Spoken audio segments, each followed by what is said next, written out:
Hello, everyone, and welcome to WP Roundtable. My name is Jason Crawford, coming to you from Medellin, Colombia, and we've got another great guest on this week. Looking forward to a lot of questions. Hey guys, my name's Kyle, and I'm from Jackson, Michigan, and we've got a pretty cool episode here, episode 75. Can you believe that, Jason? 75 episodes later, we're still going, and today we've got Vova Feldman on the show. He is the founder of Freemius, which is a pretty cool service that we're going to talk a lot about. Vova, do you want to say hi and just introduce yourself real quick? Sure. Hi, guys.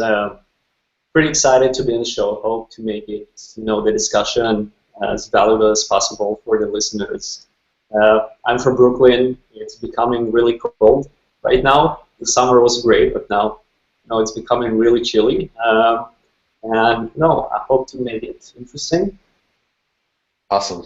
Thanks. And we'll do our best. We've got a lot of questions for you and a lot of things we want to know. Before we do that, we're going to cover our quick picks of the week real fast. So my quick pick this week, for anyone interested in core development, there's some interesting discussions going on about the shortcode API in WordPress over on make.wordpress.org/core. There's a blog, and you'll see there's already been 2 different blog posts on that feed, Shortcode Roadmap Draft 1 and another one that followed up called Draft 2. And the discussion here is really, really interesting and will affect pretty much everybody because it's been identified that there are serious shortcomings in the very well-established shortcode API. So basically all of us use shortcodes. We all know what they are. We all use them. Tons of extremely powerful and popular and established shortcode. Plugins are centered around shortcodes, and so the API for that may be changing a little bit in the near future for good reason.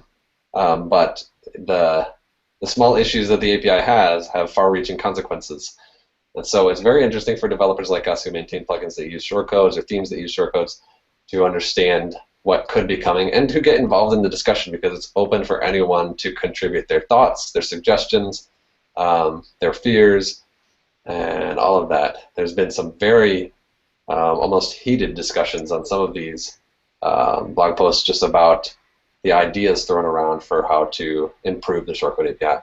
So just worth checking out for anyone interested in where that goes. Awesome. I'm going to have to take a look at that.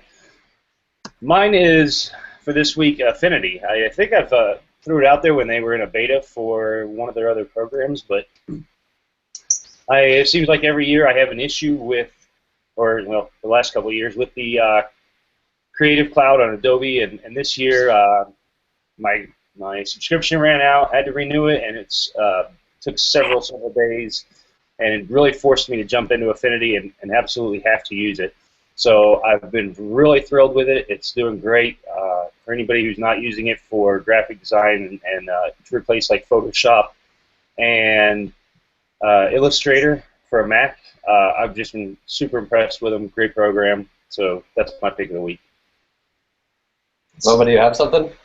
Yeah, so I thought about it before we started, gave some thinking. There are many cool stuff going on in WordPress all the time, but I think my pick of the week is the language packs, which are kind of incrementally being deployed to WordPress.org right now. So I think it's very big for the plugins community and for the WordPress.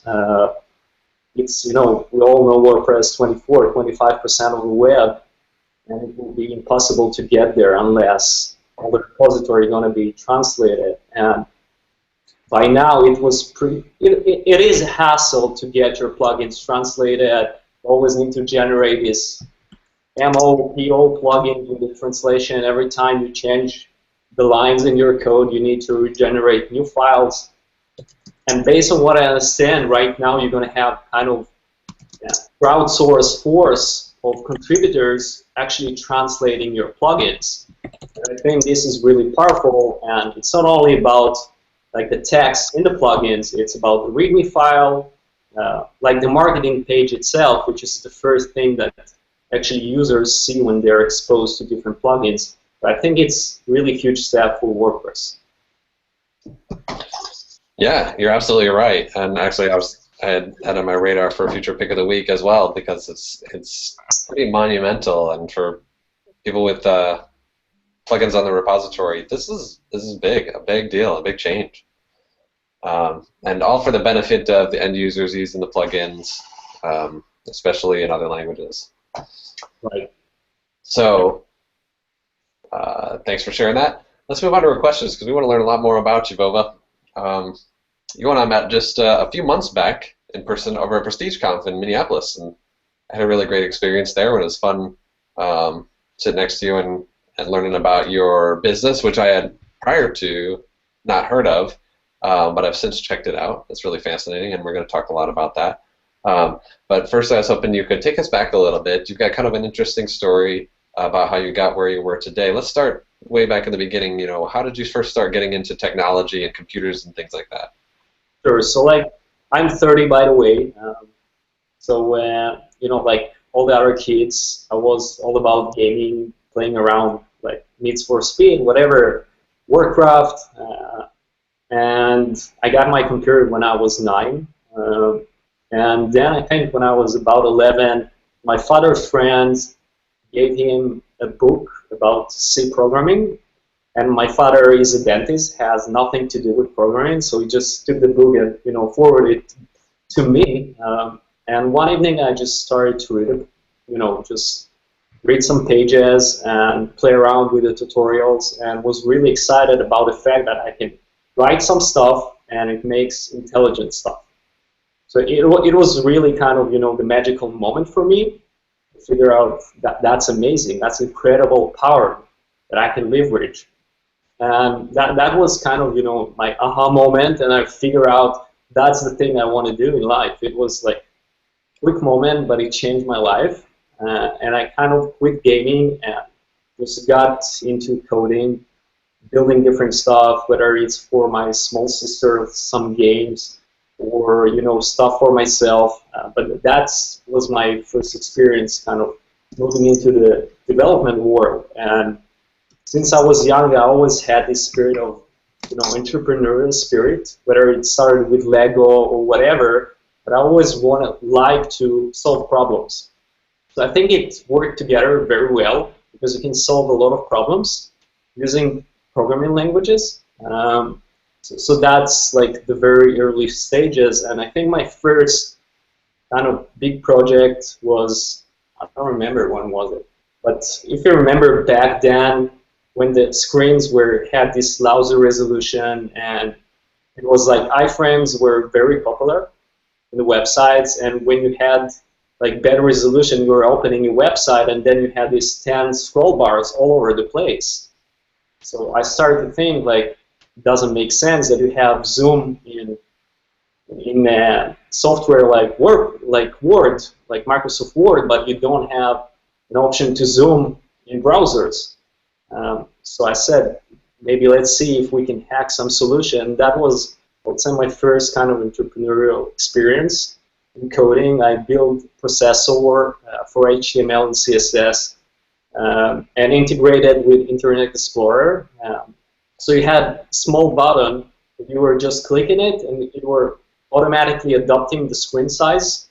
Like it was processing the HTML, the CSS, and just changing the different, you know, numbers, font size, the images, whatever, resizing it and making it look good without all the iframes and stuff on the screen. So I really enjoyed that project, and I actually took my father, which again had nothing to do with like software, computers, and dragged him to Tel Aviv in Israel. I'm Israeli, by the way. So I dragged him to Tel Aviv to some startups conference. You know, I had no clue what I'm doing. I was like 12, 13, whatever. Just, I built some business plan, and I walked through different booths and just, you know, told them, read it. Like, take it, you want to read it. And, you know, they were just making fun of me because I was a kid. But it was a good experience. And then I continued with kind of, you know, my entrepreneurial spirit in some way. I joined the Israeli Young Entrepreneurs Program, which was really exciting. And after that, I had the opportunity to work in a small startup during the summer vacations. At the beginning, I was doing design there, and then I moved to some development, building actually stuff with Flex, which is the programming language of Flash, ActionScript. It's back then, I don't know how popular it is anymore. And I mean, I can tell, you know, there's a lot of stories, but that was kind of my beginning. Man, there's a lot to that. That's quite an interesting journey, and a little bit different than a lot of us have gone through. And very early start in programming and scripting things, and already seeing potential to take your own custom software. Like you said, at the age of 12 or 13, that's just astounding to me. I couldn't. At the age of 12 or 13, I wasn't thinking about anything relating to money. I maybe sold chicken eggs to the neighbors or something like that, but that's quite an interesting story. And you say that your first attempt, which you took very seriously, took your father to an event and wasn't received very well by people that you showed it to. I mean, you know, I was a kid, and like I wasn't taken seriously, I would say, but it didn't break me or something. I took it just as an experience. I probably went to the wrong event. You know, they were busy with their own stuff, but I just wanted to somehow get connected to that because, I don't know, I watched just different TV shows. That was like the bubble time, you know, so much startups, everyone raising so much money. Yeah. Certainly was an interesting time. So you've definitely, ever since then, not gotten over that entrepreneurial bug. And you've been through a few startups since then. Right. So tell us a little bit about some of the stair-stepping ventures that you went through next. Sure. So my journey was like after high school, I went to the university. I graduated computer science and math. I've done a double degree. And then in Israel, you have to go to the army right after high school. So, but I was part of this program that you first go to university and then you kind of leverage the knowledge and the skills for the army. So after my time in the university, I went to the Israeli army. I was 4.5 years in the Israeli intelligence. That's really, I would say, a really good place and a really good reason why you see so many Israeli startups. Because you get a lot of responsibility as, like, you know, 20 years, whatever, a kid, which is responsible, you know, the intelligence of the country. So it really prepares you in some way to the, you know, to the startups world, to a lot of responsibility. And I started kind of my first venture during the army with a friend from school. It was like we had no clue what's the right way to do it. The idea was pretty simple. It was something like Google Plus to bring the best of both worlds from the forums world and the social networks world and kind of combine it together. It was 2 years experience of making all the possible mistakes startups can do, but it was good learning. So that kind of, you know, that venture pretty much failed. But again, it was great learning experience, and from that we pivoted to another company called Cenex. We got accepted to Techstars in Boston. Techstars is one of the leading startup accelerators in the world. So that was a big move for us. We actually moved from Israel to Boston for about a half year. Learned what's the right way to, you know, to do startups. A lot of the lean startup methodology. We managed to raise money there, build a company, build some R&D team, and this company was acquired last year by Gartner, so it was a good outcome. But I actually left the company before it exited, and here's some exposure to the WordPress world. In late 2010, I wanted to write a blog because I was doing a lot of cool stuff about natural language processing, artificial intelligence, so I wanted to share this knowledge with the world, but I mean, I was never blogging before, so I had no clue about, you know, WordPress, Drupal, whatever, all these platforms. So for me, it was all about building the things from scratch, And if you look back that time, like it was the widget era, and building websites was taking a lot of different widgets, which we call them plugins these days, but they were services, and putting them on a website to have enriched experience, the Web 2.0 world. So I started to collect different widgets that I wanted to have for my blog, but one of them was a 5-star rating, which I really wanted to have in my blog because I figured out I won't have a lot of visitors at the beginning, but I do want to get feedback from users. So I couldn't find a simple solution for that. I spent some time and decided eventually, let's just build it. And was my kind of, that's my next company in some way, Rating Widget. I can talk a lot about that. I don't want to take the whole time. But in early 2011, I started to get a lot of emails from users telling me, maybe you'll take this widget and put it into a plugin, into a WordPress plugin. So I started to read a little bit about WordPress and got exposed to this amazing open source community and eventually built a WordPress plugin.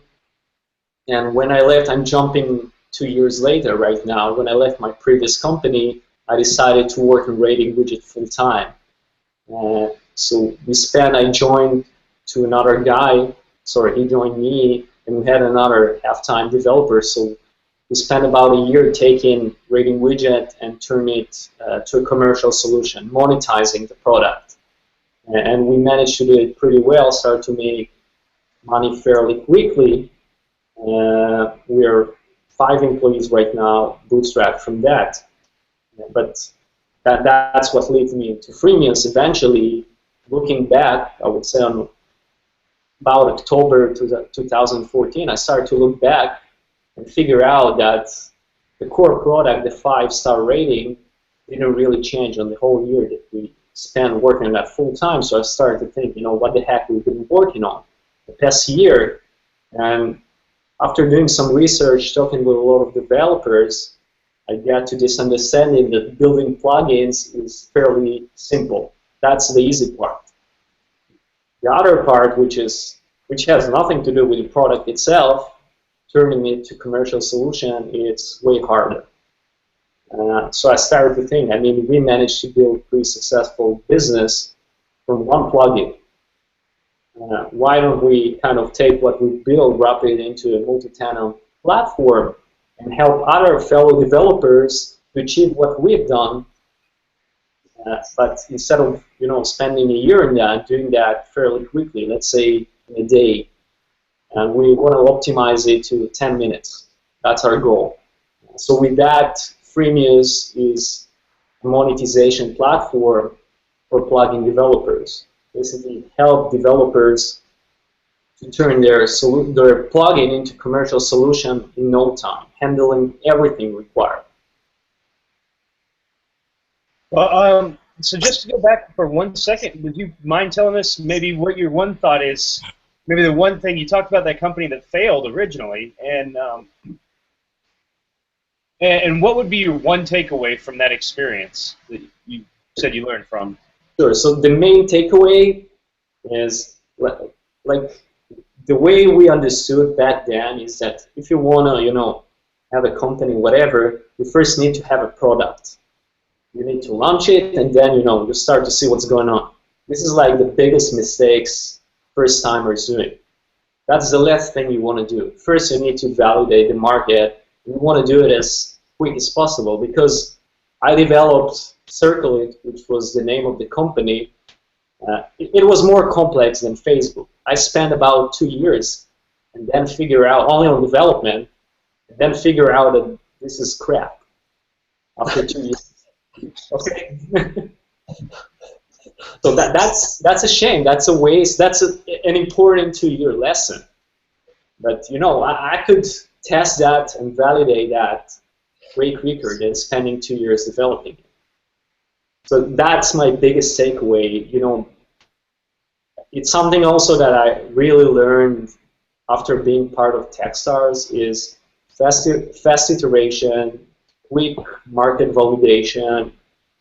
Be as lean as possible. You don't really need to have the product to test validations. There are many tricks and ways test your assumptions without actually spending a minute of development.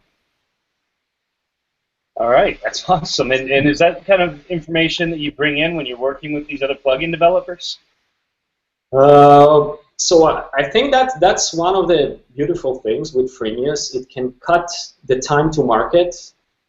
Like instead of, like the previous way was you build your plugin and then you spend time on building all the infrastructure, getting traction, whatever. And you don't really know like if people will actually buy your plugin, which is a shame. So here, instead of that, you only need to have a product. We can't build a product for the developers, right? They need to build their own plugins. But they can test their validation, like their assumptions, their premium features, whatever. They can test it immediately without spending so much time on building the whole infrastructure. Awesome. And so how long has this been, have you been working this, and what kind of developers have you worked with so far? Sure. So we started to work on Freemius, on the product, I would say, on January this year. And it took us some time to, to build a platform, to make it mature. We have a huge benefit is that we have our own successful plugin that we implemented the platform into our plugin first to actually see all the money going, make it stabilized, fix all the bugs and all this stuff without risking other developers.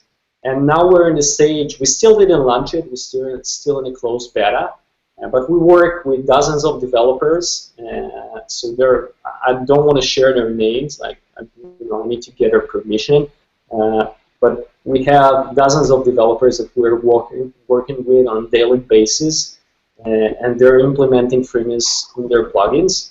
But it's still kind of early, I would say. Yeah.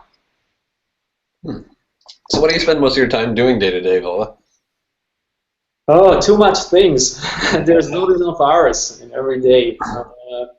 So my routine is, waking up. Right now, because it's colder, I'm kind of waking up a little bit later because it's harder in the morning. Get my coffee. I would say that the first 2 hours is kind of mix between doing some support, both for Rating Widget, which is the plugin, and both for Freemius. And then we have about 2 hours of discussion, slacking with the team. We use Slack. So I have 2 team members in the Philippines, 1 team member in Slovakia. So there is a time difference. So like the time slot that we have to chat is during my morning. So that's the morning part, and then I spend my day doing a lot of stuff, like in other in other startups. I code, I talk with developers, do marketing, meet people, just making as much as possible. And just it's good that I'm married and I have someone to tell me, okay, man, you need to stop today, because I would work like 24 hours.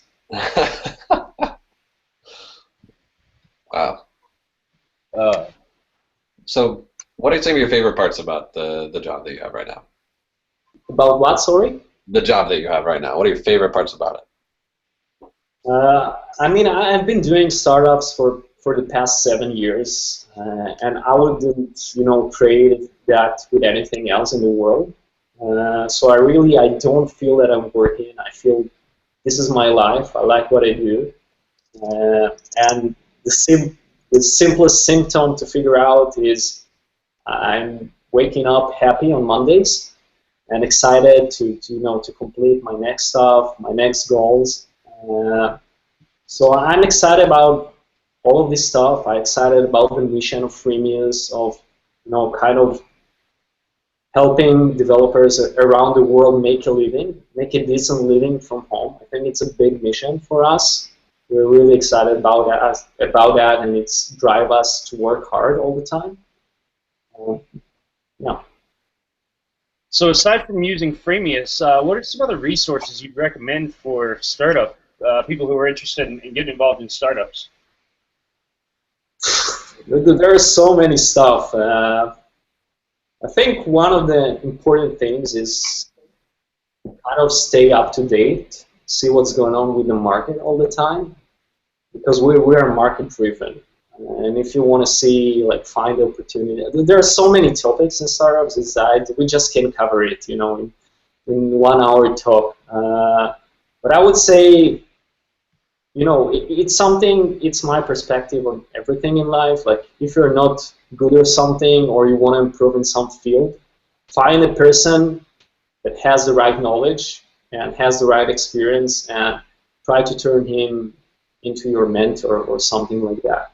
So whatever you do in life, just find the person that does it better than you and try to learn from him. I think that's great advice for pretty much anything any career field that somebody's in.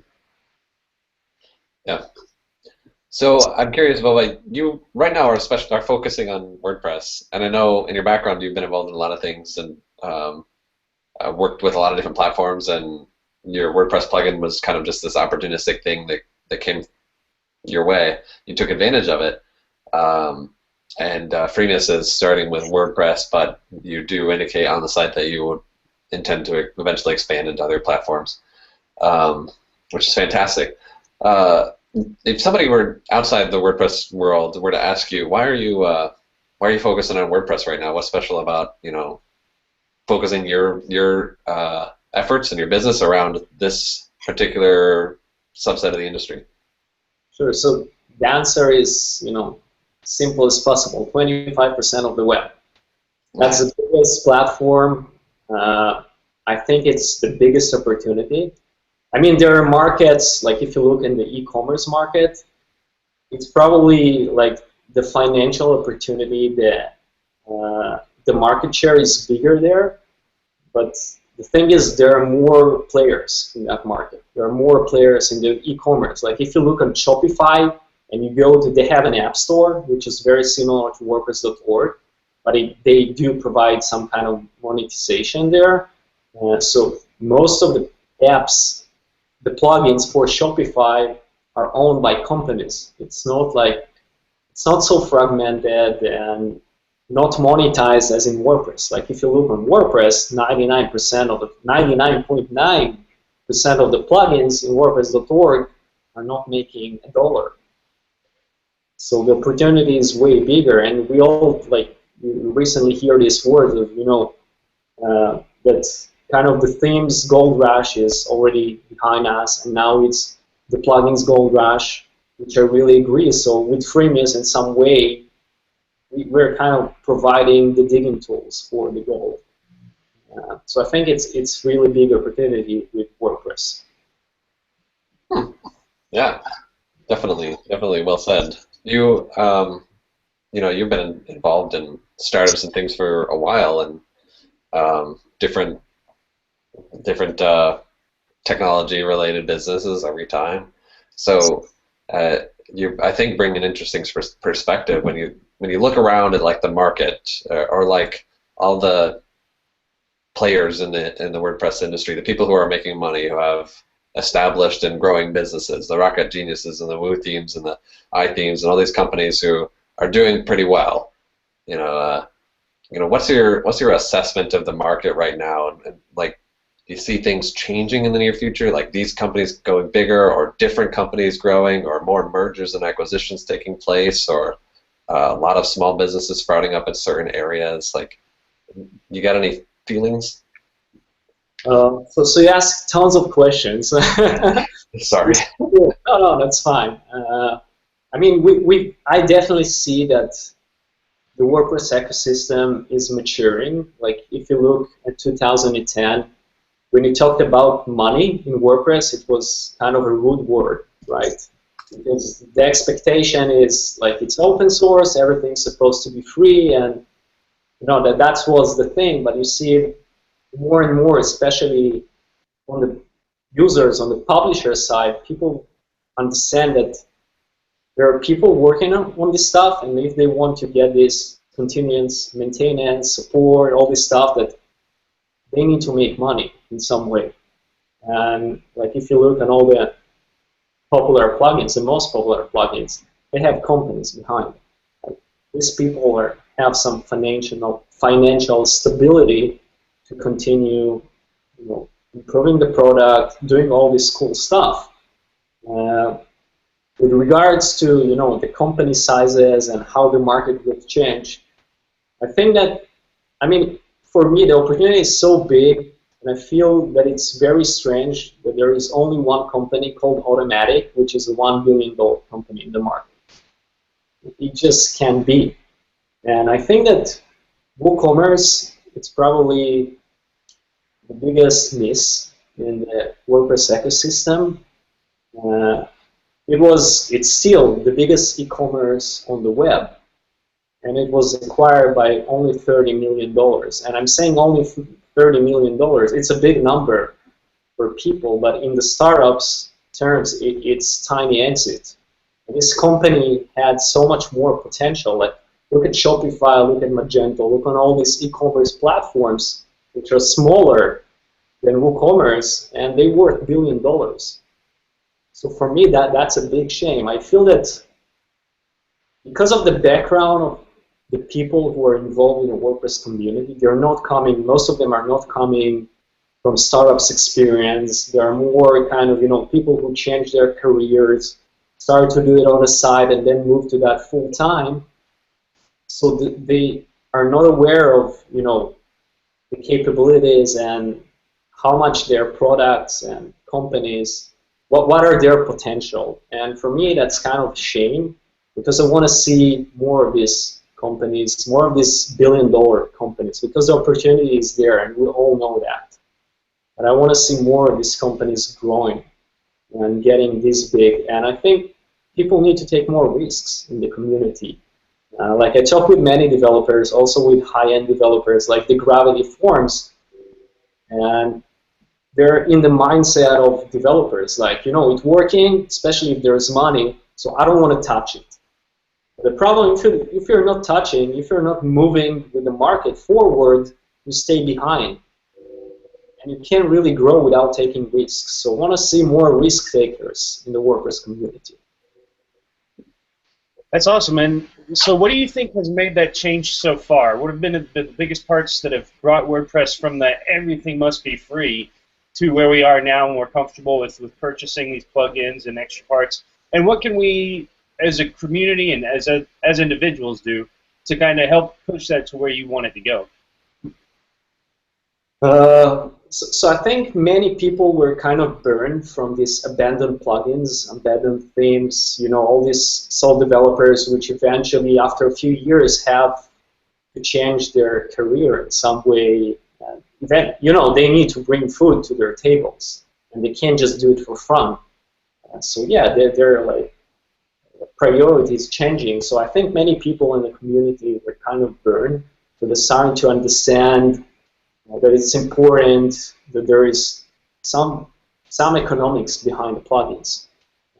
So as a business owner, I think first of all we need to talk about it, and we need to be brave enough to charge money, because that's, I see again, I talk with many developers, and you can see the symptoms, like all these great plugins that charge like $40 a year or $50 a year. This is ridiculous. Like, man, you're working that full time, busting your ass, and you're charging $40, and then you spend hours on support and all this stuff. People, like developers, need to be braver to charge, not underestimate their job, not underestimate their value. Yeah. That's fascinating, and it's so interesting that you do bring this other perspective, because a lot of us are have been in the WordPress space for a long time, and a lot of the businesses that are successful, and everybody who's like looking at a WooThemes acquisition of that scale, and you say that it's just relative. It's just everybody, all of us with small companies in WordPress are looking at that like, wow, that's huge. They're humongous, and that was a huge acquisition. And you're saying that relatively in the startup world, you're looking at it as just something tiny. That's just not a very exciting exit, as you put it.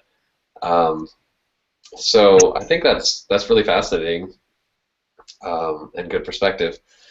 I'm curious a little bit about monetization strategies in WordPress. This is something you know a lot about and have a lot. It's a topic you're passionate about. Right. When you look around and you see, what's your assessment of the monetization strategies that are currently being employed in the world of WordPress and that customers are kind of, adapting to and getting used to? Sure. So based on what I see, I saw all the models. The most popular model is, this annual license that you are continuing to get.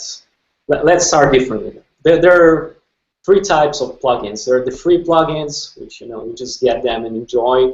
You have the premium-only plugins, which are usually on Code Canyon, and you have the freemium plugins, which means you have a light version and you have a premium paid version. So that's about the different plugin types that you can find. If you look on the way that plugin developers monetize today, most of them monetize with, you kind of purchase the software and then you get updates and support for a year. And then when the year is over, you can continue using the plugin, but you don't get support nor updates. And for me, that's the most popular model. And for me, that's a big waste of money for plugin developers. And I cover that with a blog post. I'm trying to encourage and preach to plugin developers to start looking on SaaS companies, okay, and start doing automatic renewals, because that's the only way to really build sustainable businesses.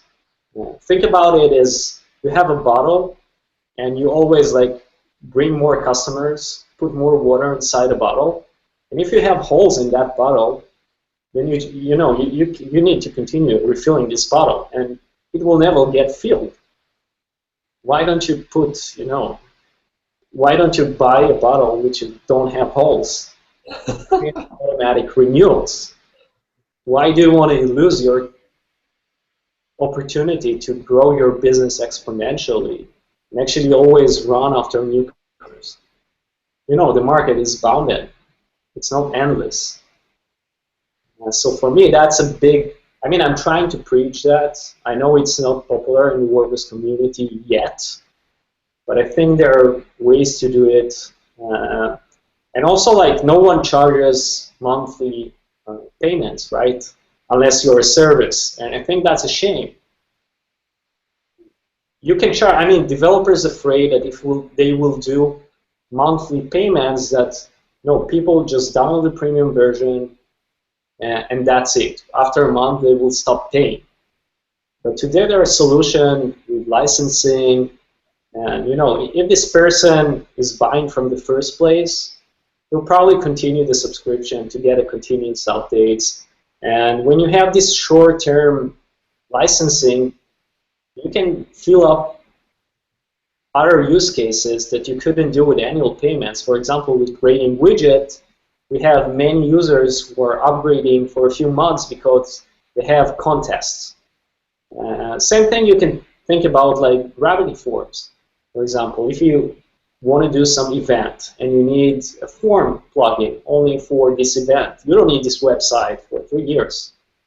So why don't you reduce the barrier with the pricing for 1 month, and get that user instead of him looking for other solutions which might be free or whatever.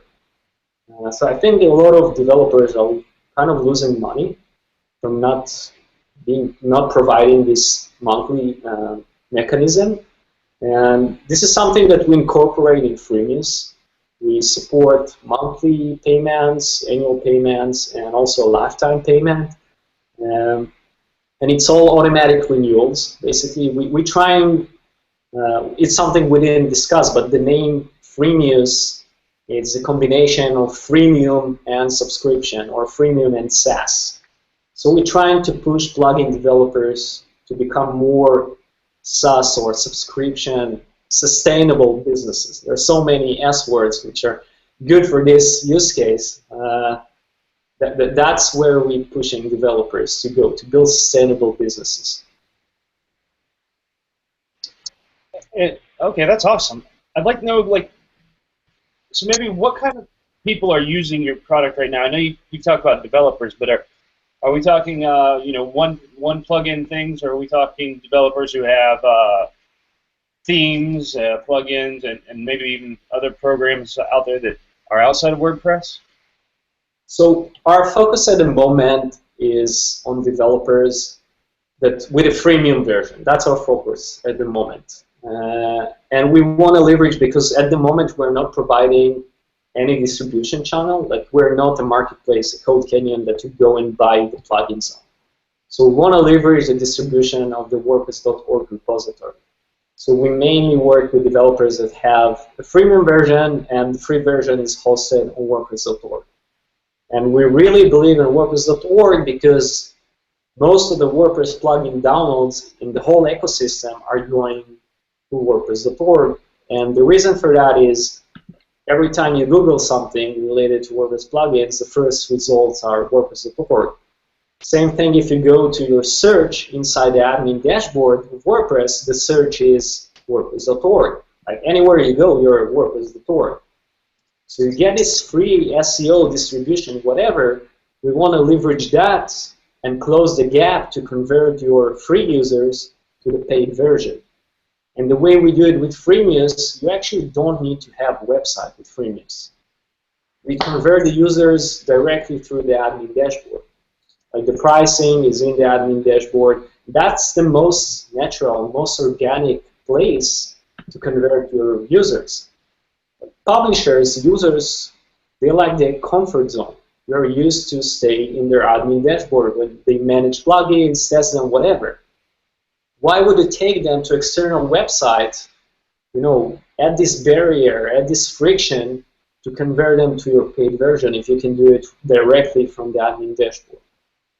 So everything we do is through the admin dashboard. In the future, once we have, you know, this critical mass of developers and users, we'll help developers also get new leads by upselling plugins between developers. Maybe in the future we'll have a marketplace. I don't know yet. Well, that's awesome. I know you talked about some ways to boost your visibility within the WordPress.org or the repository. You want to go over maybe one or two of those right now? Can you repeat the question? Because I didn't hear it. I heard you, another video, you discussed some ways to promote your own product within the WordPress repository, such as updates and category tags and all that stuff. Oh, yeah, sure. Yeah, so this is something, it's like the free SEO of WordPress.org. Like, WordPress.org, I build plugins for dozens of different platforms, and the problem with all these platforms is if you're not early enough to get into the market, you're just lost in the noise of the other plugins, of the other plans. Because usually the way you're ranked in those repositories is based on your average rate, number of views, and number of installs or downloads or whatever. And the thing is, every time, you know, when you start a new plugin, you're down there somewhere. And just you don't have the visibility to get an opportunity for distribution. And WordPress.org, I don't know if it's intentionally or not, has this unique and amazing mechanism of rewarding developers on publishing new releases of plugins. So, like, every plugin in WordPress.org must have a README file, and part of this README file, you need to tag the plugin, kind of tell the search engine in WordPress.org, okay, my plugin is about X, Y, and Z. Okay? And what happens is there are a lot of places in WordPress.org which are also exposed inside the admin dashboard that showing the most popular tags of the WordPress repository. Okay? And every time you click on any of these tags, it shows you the search results of all the plugins that tagged with that tag, but they're all ordered by the last update. So basically, if my plugin is tagged with the word widget, every time I release a new version to the WordPress repository, it's going to be first for all the people that will click the widget tag. And this is like, it makes sure that you're going to get downloads.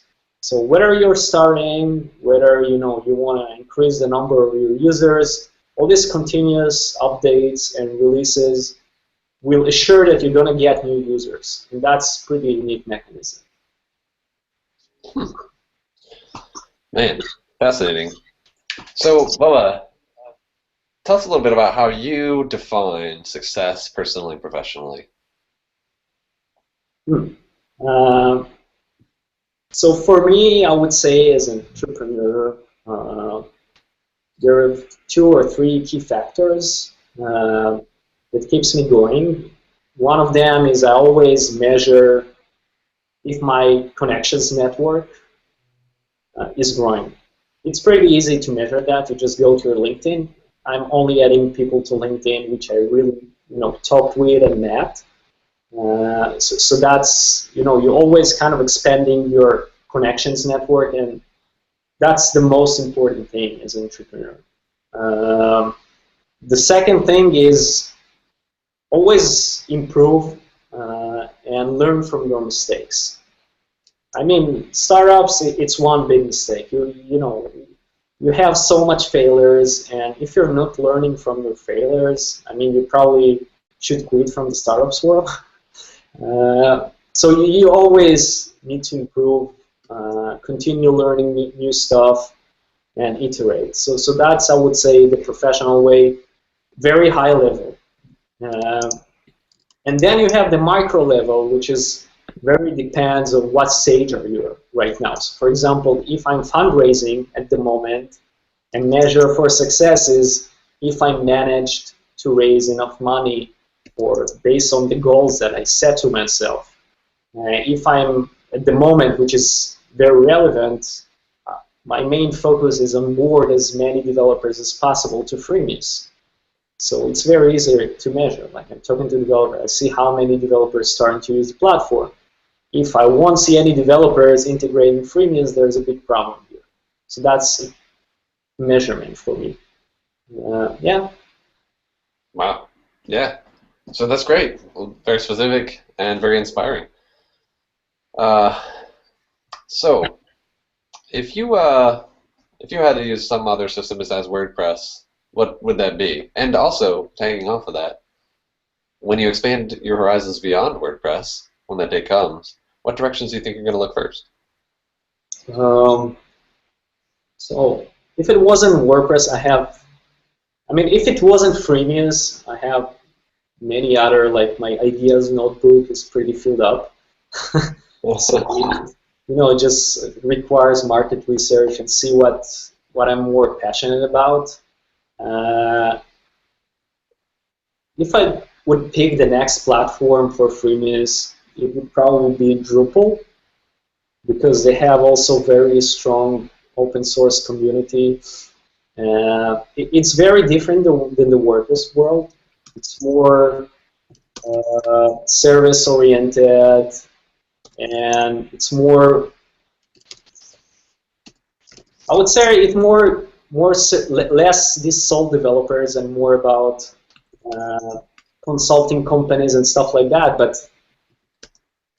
most of the clients in the Drupal world are big clients. They work with a lot of enterprises, so I think there is very interesting opportunity there. Plus, I know the founder of Drupal, so I think as I mentioned at the beginning, it's really important to find the right mentors. So I think he can help me and kind of guide me to the right direction in the community. Okay. Thank you. So a couple other questions as we kind of wind things down. We're getting near that end of the hour, and the time just flew by really quick. Tell us a little bit about what's on your schedule in the near future. I bumped into you at an event, and you said you like to go out and about and meet people. Are there meetups that you like to attend, WordCamps that you go to, non-WordPress events, anything that is on your calendar that you're sure someone might be able to bump into you at? Sure. So WordPress WordCamp New York is coming soon. I'm from Brooklyn right now, so it's pretty close. It's actually happening in Brooklyn this year. So I'm going to be there meeting folks, and I mean, everyone feel free to approach me. I like to talk with people. The next event going to be WordCamp USA in Philly, and I actually have another event in 2 weeks in Colorado. It's called Techstars Founders Con. It's for all Techstars alumni and founders. So that's going to be pretty exciting. Going to catch up with a lot of friends there, and I'm going to be in Pressnomics on March next year. So also looking forward for that. I've never done Pressnomics before. So yeah, that's the current events that I'm planning to go to. And also I'm going, there is a cool event here in New York called Hack Night, it's like an evening once in a month. It's kind of, you have various developers, various levels of developers coming in, talk a little bit about what bothers them, gets a little bit of help, kind of, hacking whatever. So it's something that it happens tomorrow, by the way, so I'm going to that as well. Perfect. Well, that's exciting to me. We'll be bumping into each other a couple times because I'm going to WordCamp US and I'm going to Pressnomics, so I look forward to hanging out with you once again. Really exciting. Here's another question for you. So, who are some people that you recommend as featured guests on this show? Yeah, so it's hard. There's so many talented people around the WordPress community. It's people that I met and had the opportunity to chat with, so I would recommend them. There is this guy, I forgot his last name. His name is Marcus. He is the developer of the Event Manager plugin, which is really successful. They have over 100K active users. And he is a really nice guy from Barcelona. And he has very interesting perspective also in the plugins market. So I would say he's really a great guy to talk with. Another guy from Israel, actually, his name is Ariel. They have a themes shop called Pojo, P-O-J-O. They're probably the most successful theme shop in Israel, WordPress theme shop. But people are not aware about them because they're kind of local, and it's hard to appear in events when you're from Israel. But they have amazing themes, like really high level. So I highly recommend them, and I think the guy is really smart, also kind of entrepreneur. So it would be interesting to hear his perspective about running a themes business from Israel. Yeah, I think they're great. Probably I have more people that I forgot. It's hard when you're put on the spot, but those are some great suggestions. Definitely no people that haven't been suggested yet. We obviously haven't had on the show yet, so thank you, and I'll welcome an introduction to any of them if you're willing. Sure. Awesome. Do you have any cool, real quick off the top of your head, suggestions for cool, unique, handy plugins that you've come across that maybe we haven't heard of? Oh, it's tough, man. To be honest, like on our blogs, I prefer, if it's small stuff, I prefer to just do it in-house and not install plugins. So I'm not one of these you publishers who tested hundreds of plugins. So I'm probably not the best guy to ask about plugins. Yeah, that's fair. Totally know the feeling. If the use case is simple enough, a lot of these things are not very hard to throw together in a jiffy and make it perfectly bespoke for your situation. Right. So that kind of basically wraps up the majority of our questions and our time. So at this time, is there anything else that you'd like to kind of just share with our audience? Yeah, sure. If anyone here is interested, have plugins and interested about monetization, I know like developers know how to develop, but their lack of experience in the business world. I think one of the things that we're kind of contributing to the WordPress community is our blog is mainly focused on the business side of things. So if anyone is interested at freemius.com/blog, and you are more than welcome to send me an email to vova@freemius.com, and I'm happy to set up a Skype, help with whatever advice possible, whatever advice you need regarding monetization, marketing, licensing, market, opportunities, whatever. I'm happy to help. That's an extremely generous offer, Vova, and that's something that I think should be passed along to a lot of people because I think you have some powerful insight that would make a difference to a lot of developers out there. Cool. All right, well, that basically wraps up our time here. We're extremely grateful that you took the time to share so much with us, Vova.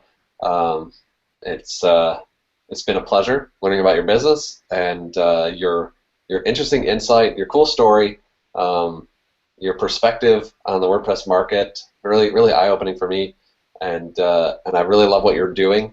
I think for my part, Freemius was something that you told me about, and I went and kind of explored it, and when I saw it, it just clicked for me. It made perfect sense, and it's the kind of thing that I would love to take advantage of, and I know some people that I'm going to tell about it because I think it's completely worthwhile, and it would be nice to talk more about it because we didn't even dive in too deep into exactly the intricacies of this unique offering, but alas, it's only a 1 hour show. Sure. People know where to go when they want to learn more. I recommend going to freemius.com, checking out the video. It pretty much explains it, and I think that says it all. Well, thanks, guys, for having me. It was really fun. And as you mentioned, time flies pretty quickly here. Yeah, it certainly does. Plus, I can't wait to see you. I can't wait to see you in about 2 months. Cool, man.